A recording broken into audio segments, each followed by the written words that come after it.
Hace apenas 3 años este escenario era absolutamente impensable. Hace 3 años, el exministro Andrés Felipe Arias era un prófugo de la justicia, volado en Estados Unidos, que se la pasaba diciendo quiero una segunda instancia, y se chocaba contra un muro que no pasaba absolutamente nada.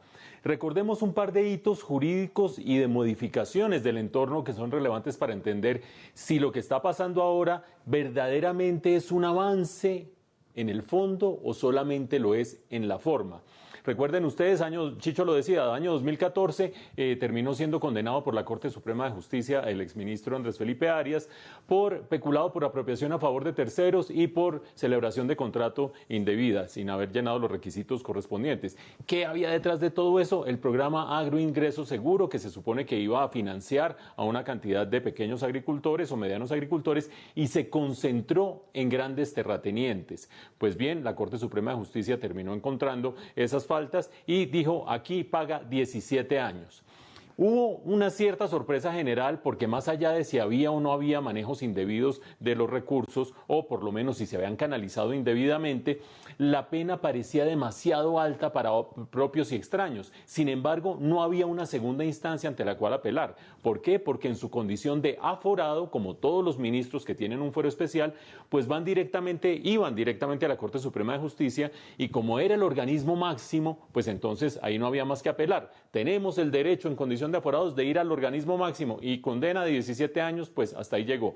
El exministro se voló para Estados Unidos y desde allá empezó la pelea jurídica, que a buscar que si sí, que si no, y no pasaba absolutamente nada. El año 2018 hay dos cosas que cambian mucho el panorama para este caso. La primera de ellas: el Consejo de Derechos Humanos de Naciones Unidas le pide al Estado colombiano que le dé derecho a Andrés Felipe Arias a una segunda instancia. Que resuelva la segunda instancia es otra cosa, pero que haya una segunda instancia ante la cual pueda estudiar nuevamente su caso.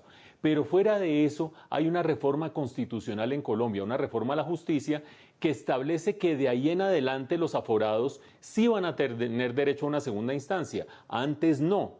Pero automáticamente entra a operar un principio de la Constitución, artículo 29 de la Constitución, que dice: cuando alguien está condenado bajo ciertas circunstancias jurídicas y más adelante esas circunstancias jurídicas mejoran, esa mejoría tiene que cubrir a la persona condenada previamente. Entonces se fue armando más o menos el camino jurídico para que después de extraditado hace apenas unos meses a Colombia, el exministro le presentara una tutela a la Corte Constitucional diciendo: tengo derecho a una segunda instancia, principio de favorabilidad, además esa reforma constitucional del año 2018 me tiene que servir a mí también.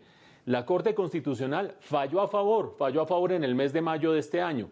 Y a esa sentencia de la Corte Constitucional es que se refiere la nota de Chicho, cuando los magistrados de la Corte Suprema de Justicia dicen: nosotros acatamos la sentencia de la Corte Constitucional, la decisión sobre esa tutela, y por lo tanto vamos a recibir esa impugnación del exministro Arias, no necesariamente para darle la razón al final jurídicamente, pero sí para que haya una segunda instancia que le estudie el caso.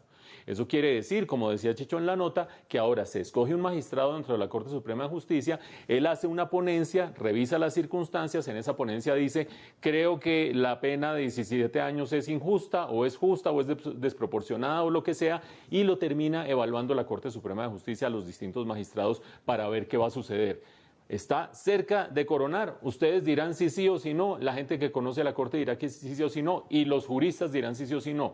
Por el momento está logrando algo que hace 3 años parecía imposible de lograr Andrés Felipe Arias.